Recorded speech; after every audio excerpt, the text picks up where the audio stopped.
এবার অনেকেই বলে যে মেকআপ আর্টিস্টরা কেন এত বাজেট নেয়, কেন একটা মেকআপ করতে এত তাদের চার্জেস থাকে, এইটাই পার্থক্য। এক একজন মেকআপ আর্টিস্ট এক এক ধরনের প্রোডাক্ট ইউজ করছে, আমিও হুদা দিয়ে করছি, আরেকজনও হুদা দিয়ে করছে, কিন্তু দুজনের চার্জেসের মধ্যে ডিফারেন্ট থাকছে। কেন ডিফারেন্ট থাকছে? এই কারণে সে শুধু ফাউন্ডেশনটাই হুদার ইউজ করছে, বাকি কিন্তু কোনো প্রোডাক্ট হুদার বা বেটার কোনো প্রোডাক্ট ইউজ করছে না, যার কারণে দুজনের মধ্যে চার্জেসের ডিফারেন্স থাকছে। এই কথাটা মানুষ বুঝতে পারে না বলেই তখন কম্পেয়ার করতে থাকে। আরেকটা জিনিস দেখো, লরিয়ালের আমি একটা ফাউন্ডেশন দেখাচ্ছি, এটা লরিয়ালের 140 কুল রোজ।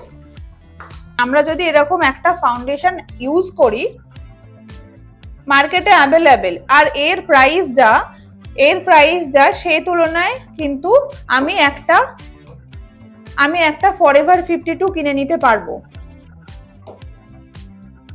এটার যা প্রাইস আর এটার যা প্রাইস, আমি একটু এদিক ওদিক করলে আমি একটা প্রো আর্টিস্ট কিনে নিতে পারবো। তাহলে কি আমি এইটা কেন কিনবো না? যেই ফাউন্ডেশনটা আমার এতটা লং লাস্টিং, একটু সময়ও টিকবে না এই ফাউন্ডেশনটা।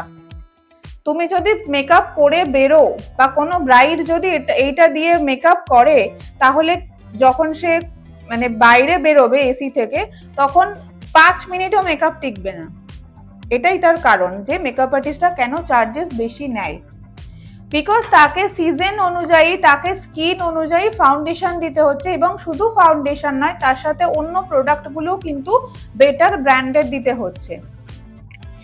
আর একটা মেকআপ